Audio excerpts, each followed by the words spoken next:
Welcome, and thank you for listening to this episode of Leaps and Bounds. I'm your host, Tom Bash, and I'm thrilled to be bringing you conversations with some of the most successful CEOs, sales leaders, and home improvement professionals. When I started in this industry 20 years ago, tearing off roofs, I had no idea about what went into making a home improvement business successful. Now, having met with thousands of contractors, helping them adopt technology, and watching them grow, I'm excited to invite them on to share what's made them successful, what they're doing today to stay ahead of their competition, and the advice they have for others.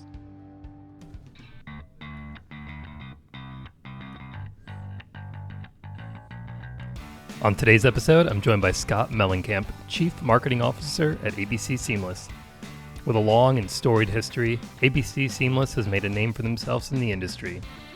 We'll ask Scott about that and dive into what's made them so successful. We'll also discuss their keen ability to identify technology leaders at a very early age, and we'll learn what keeps him up at night, what he's most excited about, as well as the labor shortage and what some of the solutions are to address it. Well, I'm excited to get this show started, so let's go. Scott, welcome to the show. Tom, how are you doing today? Good, sir. How are you? Very excited to be on here. We've probably scheduled this or rescheduled this about 5 or 6 times just because of how busy we both are. Yeah. And excited to be here and go through some of the sales and marketing and management stuff that ABC has to offer, and hopefully get some good conversation going between us. Absolutely. I know this has been a dream come true. This has been a podcast episode that we've been looking forward to doing, and now we've actually done it. So here we are. I'm very excited to be here. So thank you. Awesome. Well, Scott, I always like to start these off by asking, how'd you get started in this industry? Well, honestly, I had an internship at Menards. Everybody knows what Menards is, right? A big box store. So I worked in the building materials and plumbing department over at Menards during college, where I'm, maturing for another 4 years, maturing, you know what that means? So after that, I decided to kind of pursue maybe a sales back, or anything involved in sales is going to help you, right, in life. So I decided to maybe apply over at, I applied at a hotel to be a manager there. Yep. A manager over at a home improvement company that's not ABC, I'm not going to mention. And then, of course, ABC Seamless. And didn't get the manager job right away, but that's how I got my entry into sales. And the first couple of years I worked here, I sold about 800,000 the first year and sold close to $1 million the second full year. And it was fun, but it wasn't exactly what I wanted to do. I wanted to maybe influence a few more people and maybe drive a few more automation campaigns and how to figure out different processes within the organization. And I got to do that by kind of communicating or talking more with the vice president of the company, who at that time was Lee Wagner. And it just kind of went off from there. It was doing a lot of the marketing and the lead generation stuff and the trade shows, and still had sales here and there, but it was just something that was a little bit more, there was a lot more to the job role than just going out and selling. And as far as, our sales guys go, there's a lot of things that go into selling right off the bat, which is now wearing about 10 different hats.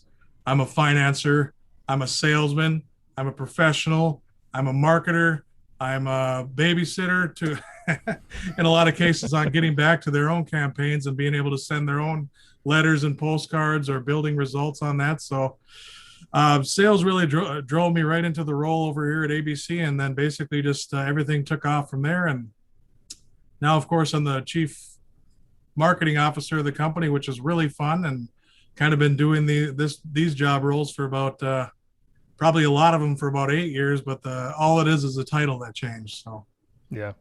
Tell us a little bit more about ABC Seamless. I know a lot of folks have heard of you guys. You guys do a lot of good, but tell the listeners a little bit more about ABC Seamless. Absolutely. ABC Seamless, steel siding, steel gutters, fascia. We do windows, but for the most part, we've been around since 1978. We've been an exclusive supplier of steel. So Hopkins, Minnesota, Edco Products, I'm going to give a shout out to them. They exclusively provide us with the material of the steel coil, where we go out and sell the superior product that they do in the United States, of course, to all of our franchise system. And the only franchise system that can get the raw steel material is ABC Seamless. And since we made that agreement back in 1978, We've just taken off, and we've made the steel markets in about 37 different states across the United States. Wow. And what's really awesome about that is the guy that developed. We work at the national headquarters here in Fargo, North Dakota. Jerry Byers created the machines, developed the relationships between the steel supplier, and then a lot of cases onboarded new franchisees that came in to the franchise network, and everything's been going just great. I mean, here's the thing: is like there's no other company that can get the steel material that we get unless it's in box form. So ABC Seamless overall, we've been on the top 500 remodeling list for as far back as I can remember. We typically do between 70 and $75 million a year. It's a great place to work, and they're great people that work here too. Yeah, no, absolutely.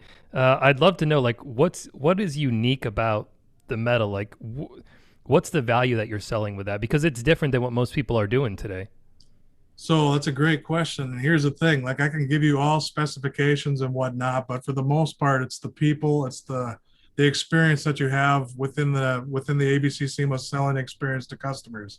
So like 28 gauge steel, stronger steel than a lot of companies will sell. G90 galvanization, which means it's not going to rust as much. Those are two main points that we hit hard.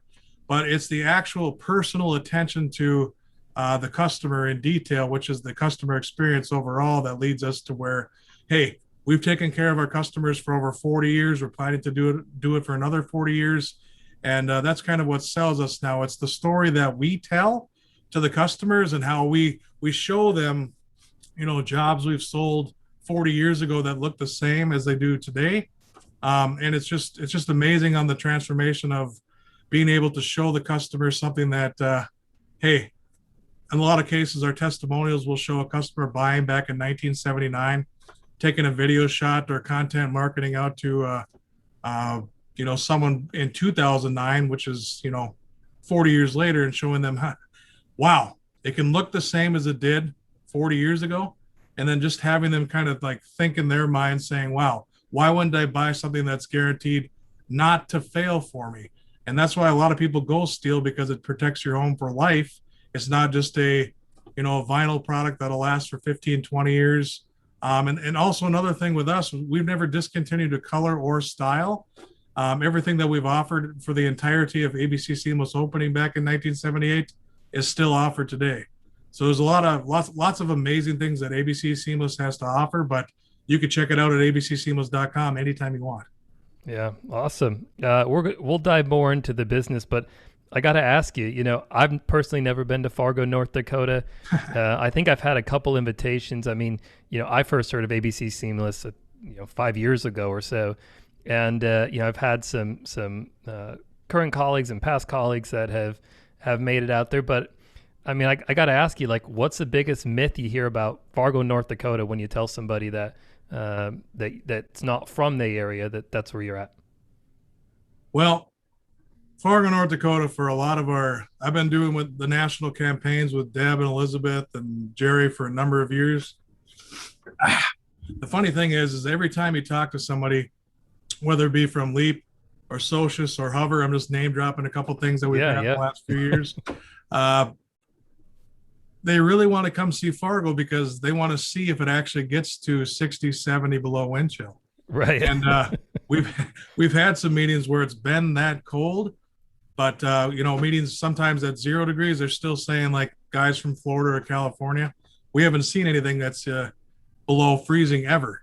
So the myth in Fargo, of course, is, Fargo can be the hottest or coldest place that you go, but we always hold our meetings in December because typically that's when the least amount of production can get done. Yep. So everybody that's ever been to our meetings that's listening to this year, it'll probably be 30, 40 below again. and Scott, I think last year you did it virtually, right? Because of the pandemic and everything happening. We did. And the funny thing about that, I remember everything that we went through at the meetings. However, your background with the Home Alone background when you were presenting your stuff, that was pretty funny. Yeah. So, I want to just say this while we're in the little discussion here. Leap, we hooked up with right away. Second company, not New Tech. I think New Tech Design or whatever the company is, New Home Look, whatever it is. Yep. But right away, Steve Stencil over there. Just gonna give a shout out to him.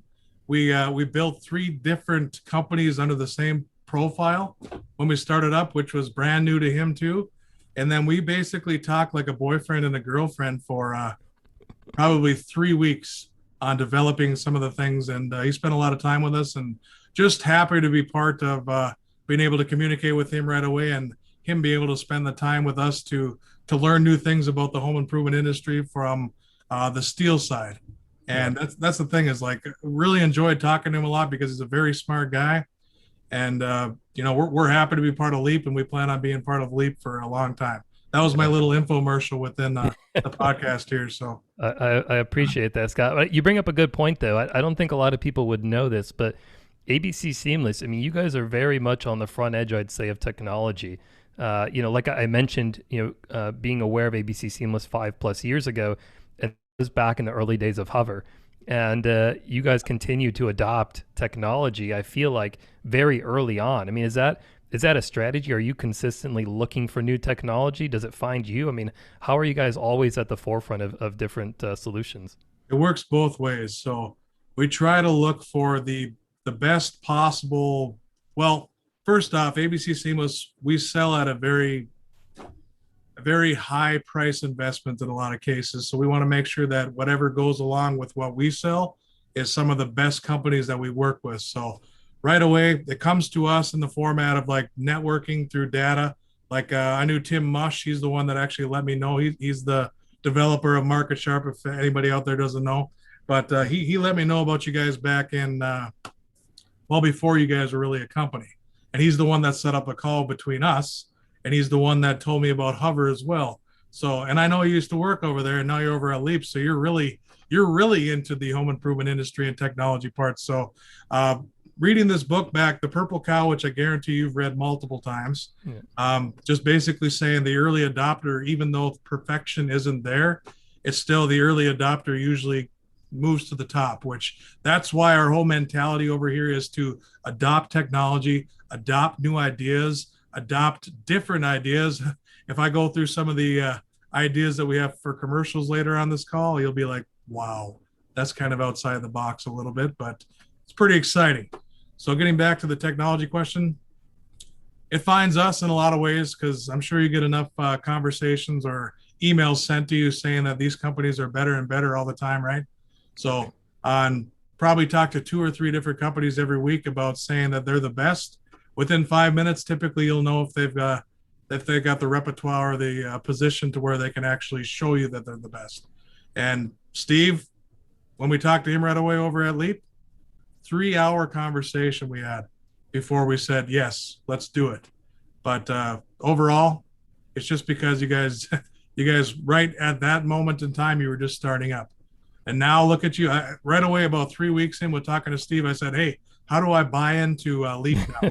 And he said it was already established and already people were buying in. So yeah, it's just fun with the technology part, because the way it was, say, 10 years ago was all presentation books and maybe a DVD. And now it's laptops, computers, iPads, digital presentations, 3D design software, measuring software, pricing software. Everything out there has changed dramatically in the past 10 years. Yeah.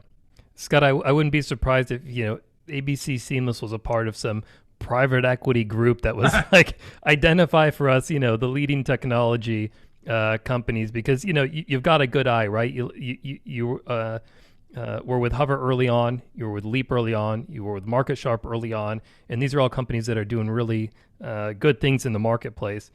I know you use a bunch of other software, if I remember correctly, right? Yeah. We have a lot of different software, but here's the thing. How you get good at that is right away when I was tasked with the fact, hey, take a look at these technology companies and tell me what you think. It's very easy to see the companies that have weaknesses, but obviously you just make your chart and say, there's a lot of strengths here. Like I know you guys work with Hatch. I know you guys work with a lot of different companies if you go to your site. But for the most part, what we look for, we filter through is what they could do best for our company and how they would work best with us.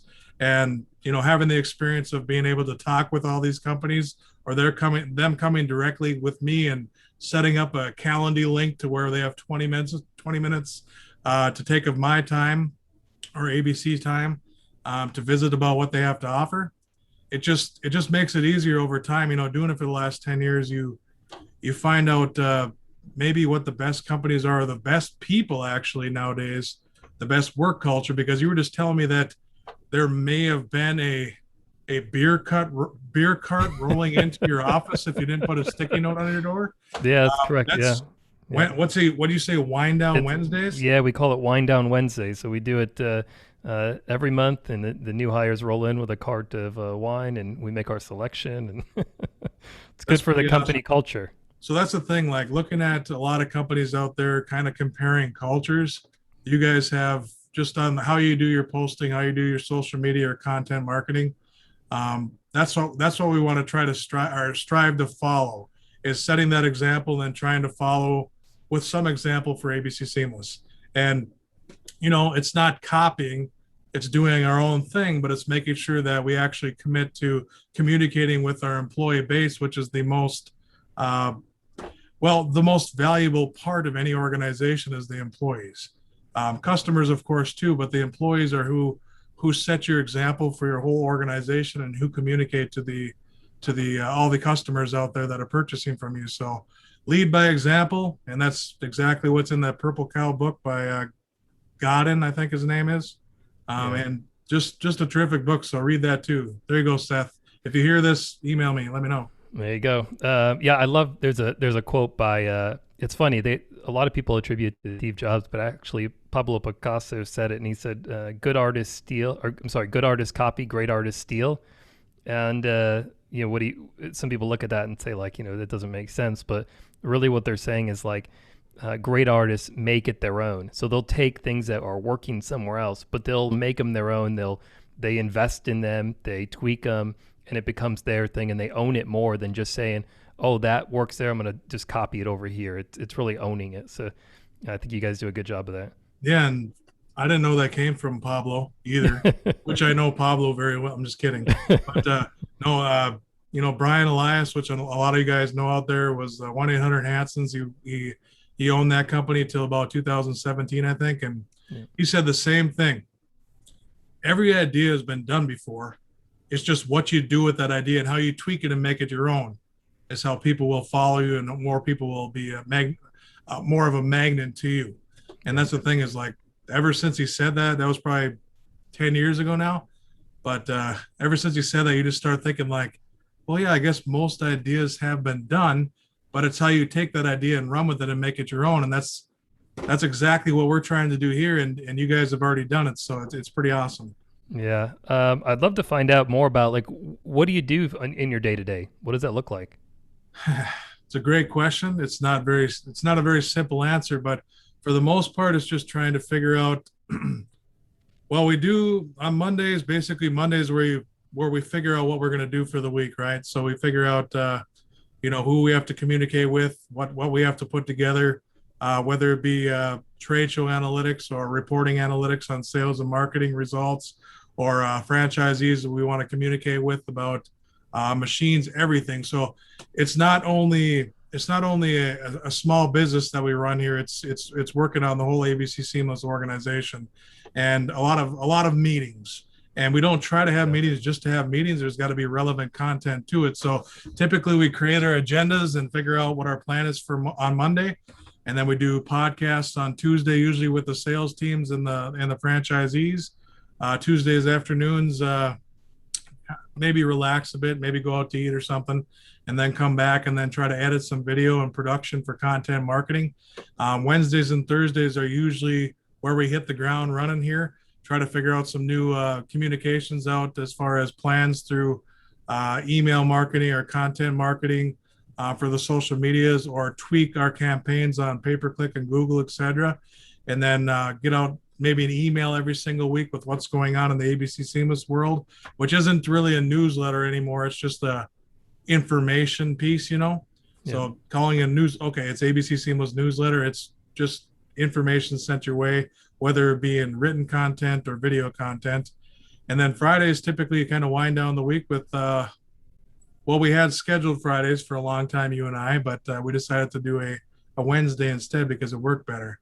But Fridays kind of collect for the whole week all the information that's coming past, Yep. and then kind of format it on what you could do better or what changes you'd want with the sales guys, with the marketing guys, with some of the franchisees getting notes on each. So it's a lot of it's basically collaborating information to make everybody in the organization work at a be more efficient, I guess is the easiest way to say it. Yeah, I think it's interesting that you have different things you do on different days, because like my schedule, it's like every day, for the most part, looks the same, right? There's meetings, there's this or that, but I don't have days dedicated to specific things. So I think that's interesting. It's usually how it works because more the guys are in the office and the meetings more on Tuesdays and Wednesdays, and they're outside of the office Thursdays and Fridays. So usually that's when you dive into your analytics and figure out what the plan is for the next week. Yeah. But just like today before our call, I didn't know if I was going to make it right at 3:00, but went out to take a look at the hitch on our display that we're running at a trade show and event was broken. So I just had to deal with that. So it just depends on the day. If you're working with a franchisee, you could send out vector files for t-shirts one day, or 5 minutes, or specs on siding on another minute, or go out there and inspect the display that somebody hit or somebody didn't take care of, or a show trailer that's messy, or a sales guy that's closing at 18% versus 30%. I mean, there's just so many things that you look at, which honestly is very fun, but it is different every day. Yeah. And those are just the days in general, what more of the pie chart percentages are at. So it's not like that's the same way every week. Something might come up to where we need to focus more on training these guys on how to script on the phone more this week. So some of that might take another 4 hours here or 4 hours towards the end of the week. But for the most part, you try to categorize things as best you can, but a lot of cases it is scattered. So a lot of things are scattered in there, sprinkled in there. So yeah, no, I totally understand. When I was doing project management for a roofing company, it was like, I had between like 5 and 7 a.m. maybe to get like the things I needed to get done, and the rest of the day, I'm running around like a firefighter, just putting out fires across town, and no day was the same. But I had to specifically carve out that time in the morning to get things I needed to get done. That's the thing. And then you never know who's going to call you that day, if you're going to get 10 calls or 40 calls or 60 calls or 100 calls. But I think you should tell Steve that he's got an interview on one of these too. Yeah. I think it'd be good to find out a little bit more about you. Yeah. I'll do a solo podcast maybe one day. Yeah, just mirror it. Yeah. Ask yourself the question, then mirror yourself. That'd be pretty funny. I don't know. We'll see if anybody wants to listen to that. It's just anybody that's listening to this is a big thing, is like if you're in a management position or whatever position that you're at, it varies. What is the most important thing to focus on in this time? And if you're good at understanding how to be the most efficient you can with your time and handle things, objections or customer complaints, or responding to a Google review that was poor, or communicating out to a customer that was dissatisfied with service, it really depends on what the most important thing on that day is to take care of. And just recommending take care of your difficult things earlier on in the day, so you don't fret or worry about it the rest of the day. Yeah. Yeah. Scott, I'd love to know, like, what are you doing today that you're most excited about? Like, what do you see in the horizon that you're most excited about? Most excited about right now, we just hired 2 new sales guys, trying to get them involved and getting them at closing high rates, selling big projects. That's one of the most. Another thing would be our new content marketing that we're creating right now. We've got several ideas, but then making those a reality. And one of them I'm just going to share just for fun. Yeah. It's going to be a shot of a duck pond where the ducks are quacking. Okay. Like, have you seen the movie Funny Farm, where they have the pond with the ducks? I have not. You got to watch it after this. I know there's some of you that listen to this that understand, but the ducks quacking, but actually people wake up from their house at 3 a.m, a family, husband, a wife, and 3 kids, looking at the ducks, seeing why they're quacking, but it's actually the seams on the house that they're living in that are quacking. So the house is quacking and not the ducks in the pond. Yeah. So pretty excited to start shooting that, but also we're trying to shoot a good culture video, because the content that you get out there, we're trying to attract young, excited, work healthy employees over at ABC Seamless. and it's a real struggle to hire, a new labor force nowadays. So we're trying to differentiate ourselves with how much money we're offering, the culture that we're offering, and how we're going to try to do that as a 30-second to a minute video, um, going across the board, digitally transmitting it, social media, all over, well, all content marketing avenues. So right now, that's what we're working on, and that should be done here hopefully within the next month, and then trying to attract new people and invite them into our culture and try to make sure we retain them and have wind down Wednesdays for sure. There you go. You got to start implementing it. Absolutely. That's great. It's funny. I had Chuck Toki on the last podcast episode, and we talked a lot about hiring sales folks, and one of the things I had heard from another contractor is like they look for a specific type of person, like they're looking for a former either high school or collegiate athlete because they believe they've got a specific skill set and fit well into their system, and Chuck had shared that he likes somebody not from the industry to bring on. What's your take on like who that ideal person is to join the company? Well, I think Chuck said the same thing when he presented in Fargo a couple of years ago. Um, Confidence. If you have somebody with confidence that could do anything, if you have somebody that's maybe that hasn't been in sales for 20 plus years in the home improvement industry and is more moldable, that also helps, because the last $3 million sales guys we've had in Fargo have all been new hires. So they've been people that are moldable or past athletes. Actually, in two cases, there was one a very good basketball player, one that actually was drafted into the NHL that we had working over here. And that's the thing, is like confidence sells. Yeah. If you're confident going in there and you're learning stuff and you're actually presenting and learning some of the scripting and techniques, learning your iPad and how to present financing or how to use Leap, show different resources, show photos, photo books, albums, all that jazz. And you're confident in your closing techniques and asking for the money at the end. Geez, that's what you look for. You don't look for somebody that's already been, well, a curmudgeon by all means. We've had the guys that learned the iPad right away was very difficult when we started using Leap. Guys that are 60 and 70 using it. But once they learned it and once they understood that they could sell more because of the technology, they adapted to it very quickly. So I would say within 21 to 28 days, they were using it repeatedly because it made their job easier than writing everything out. So what we look for is confidence, I guess, in a short answer. But honestly, Chuck's right in that fact. You don't always need to look for another sales professional. You need to look at somebody that's wanting to change their life, because there's not a cap, as far as I know, in a lot of home improvement guys that are selling. So you can make 40,000 a year if you're kind of half butting it, but if you're really motivated and killing it, I know sales guys that make over 200 grand a year. Yeah. Yep. I think a lot of people don't recognize that you can make really good money in this industry. Absolutely. And it's when they get in it, they realize like, wow, the potential's huge. And right now that works for both ways. Installers, some of our ABC seamless installers from Bismarck and Fargo are making over 100 grand healthy. Yeah. So that's the thing, is like, you don't always have, right now you can be a tradesman, come in at 18 years old, learn the trade, and by 20, 21 years old, you're making over 100 grand installing siding, installing wraps, doing windows. It just depends on your work ethic.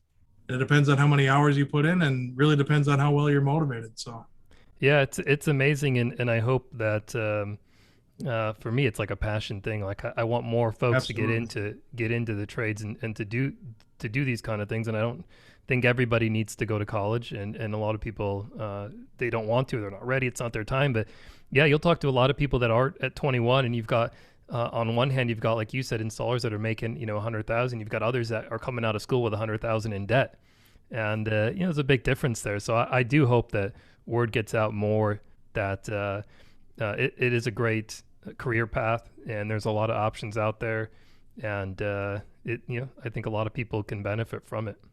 that's the big thing. Is I've talked to, my brother got married a couple weeks ago.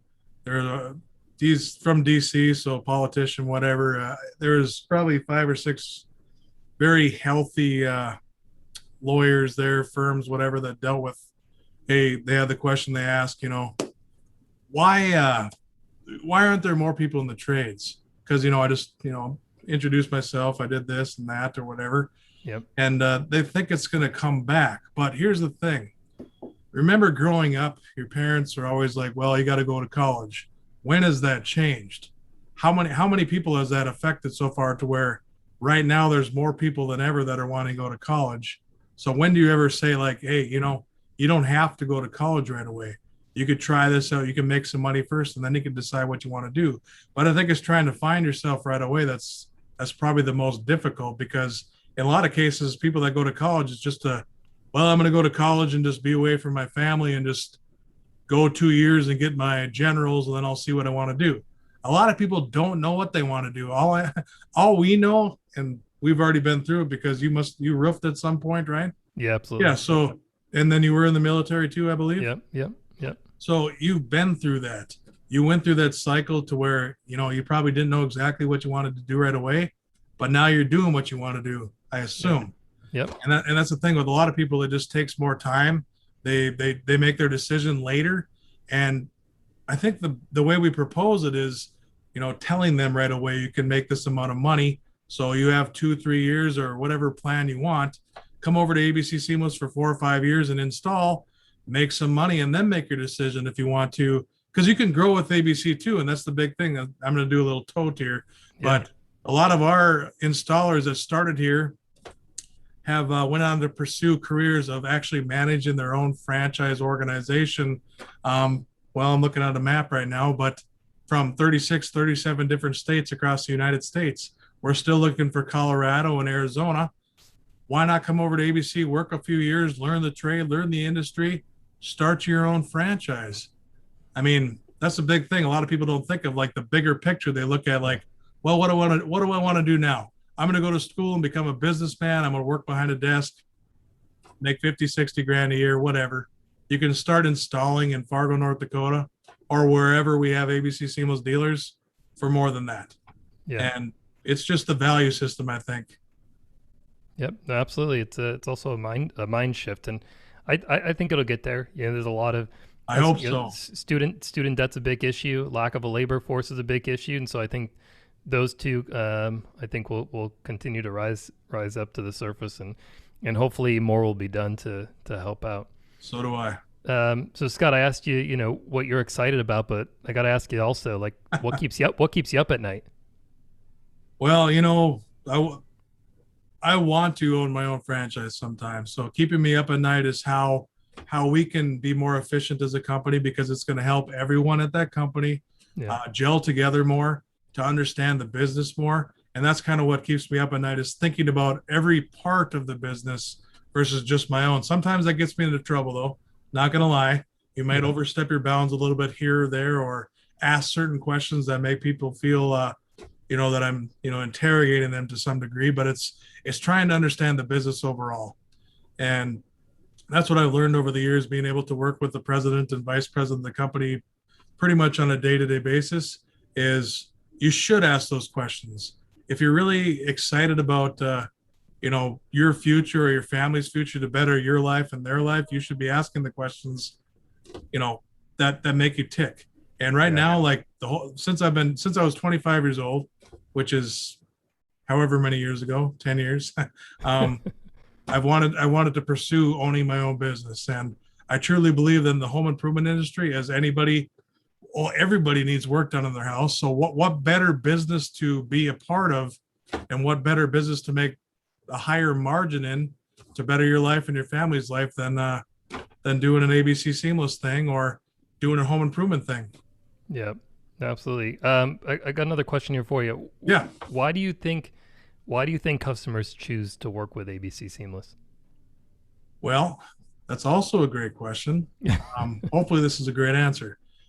Customers choose to work with ABC Seamless because they know that we could put them at or give them peace of mind, knowing that we've been around for so long. Kind of like, how do you know when you buy chicken noodle soup from Campbell's at the grocery store? How do you know it's going to taste good? You just do, just like that commercial with I never knew there was chicken in the soup, Campbell soup. Boom.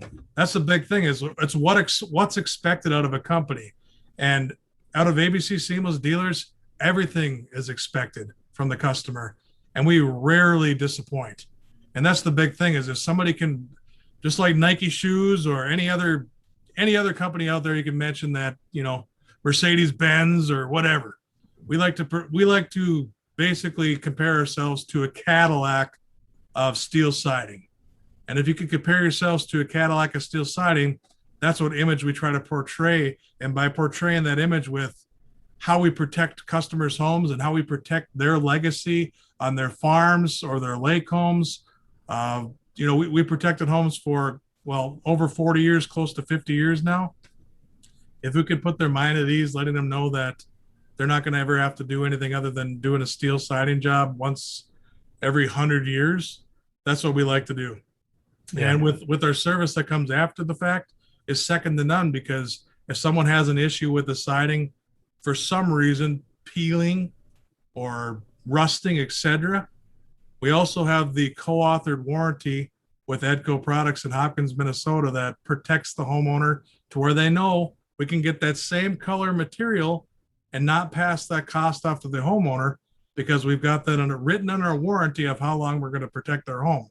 So peace of mind could have been the simple answer, but I had to go on that little tangent. No, I like it. I appreciate the context and giving a little more color there. We've only got a few more minutes left, but love to know, like, when you're not working, what are you doing? What do you like to do? Family guy. So we enjoy the outdoors. We like going swimming whenever we can, whatever pool. Travel a little bit here and there, go see family.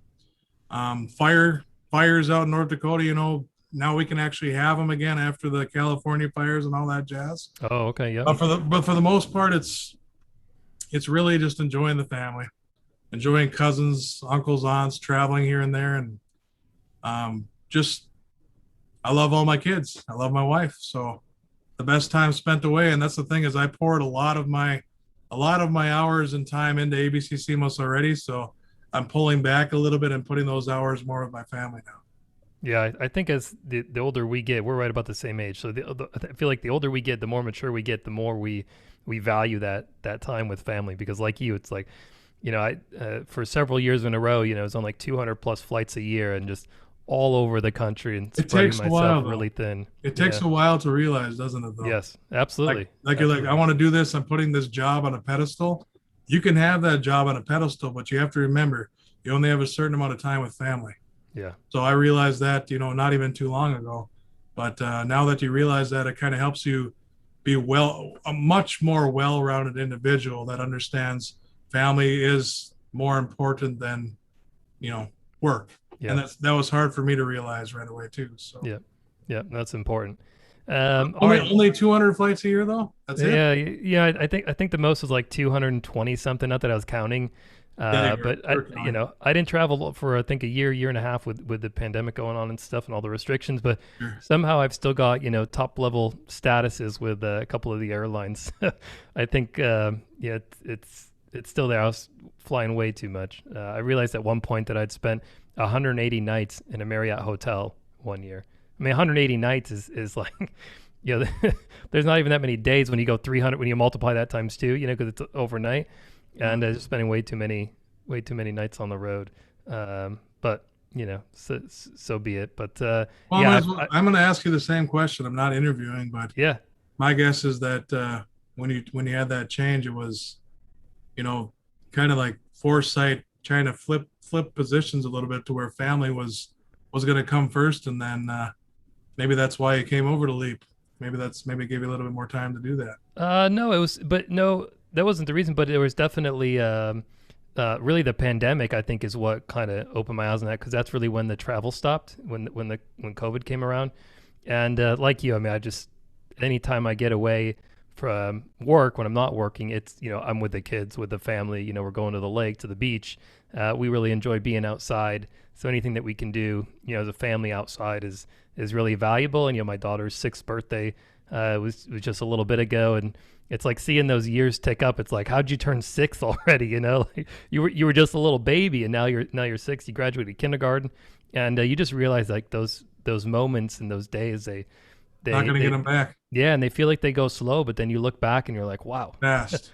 Yeah, absolutely. And it only goes faster. So what we're recommending, both of us, is for anybody that's starting up in a business or jumping in, make sure that you always spend time with family. Trust me that.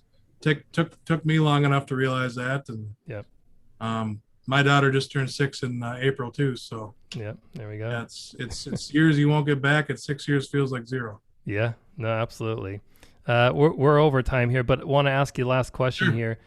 What advice do you have for others that are, looking to pursue a similar interest to you and wanting to,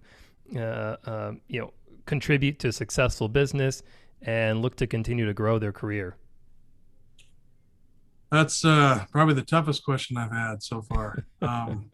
You've given us a lot of great things already. I mean, to walk away with from this episode. But if there's any last advice that you might have for others, love to hear what it is. So let's see. Advice I was at, we already went through the family thing, so that's out there. That's probably the top advice I would be, just make sure that you spend time with family instead of always worried about work. Try to inter-office conflicts, try to handle that more quickly than you would without letting people set grudges or having them miscommunicate, to where, just communicate with those people right away that work with you, because they're the ones that work with you on a day-to-day basis. So you should they should be your second family. So like what I'm basically saying is communicate directly with people and have them understand where you're coming from, but also try to understand where they're coming from, put yourself in their shoes. So it's not only you telling them how they should feel, but it's both of you understanding on both parties, understanding where you're both coming from. And that's like, sounds kind of weird, but it's like do unto others as you do unto yourself, or do unto you. It's the golden rule, is just making sure that they know that you actually care about them and you respect them. And then it should be felt on both parties. So that's one big part right there. Other parts would just be don't be afraid. Don't be afraid to jump in there. If you're worried about getting your first sales position, just jump in there, be confident. And that's the thing, is like, sometimes you doubt your confidence. Even now you doubt your confidence on some of the decisions you make. Don't ever doubt them. Just be out there, be confident about it. If you know you're wrong, make sure that you communicate that you were wrong. Just let them know, hey, I made a poor decision on this. I want to rectify this decision, and just communicate that out to your teams, your management teams, your discussion teams, your meetings, all that jazz. And that's the big thing, is just overall the simple answer for that would have been communication across all avenues. But it's much more than that, because it depends on who you're communicating with. Yeah. Installers is a lot different than sales guys. Marketers in a lot of cases is a lot different than your management teams. So it's depending on who you're talking about. Put yourself in each of those positions in different shoes.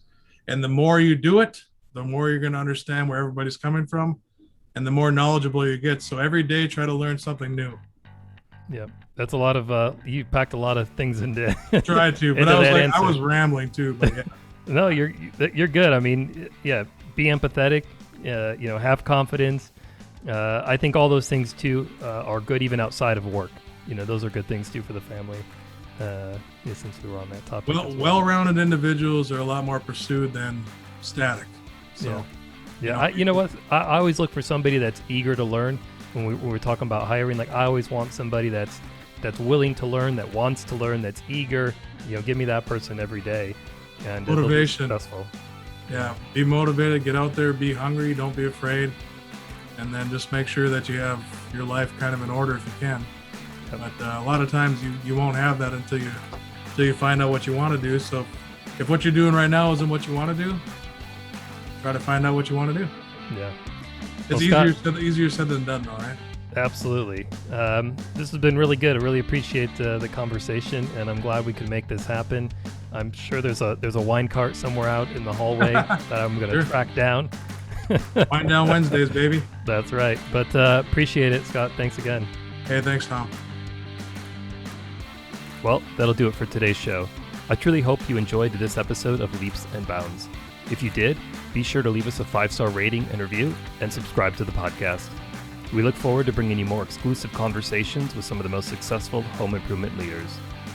If you're interested in learning more about Leap, be sure to check us out at leapdigital.com or follow us on our social channels. Until next time, see ya.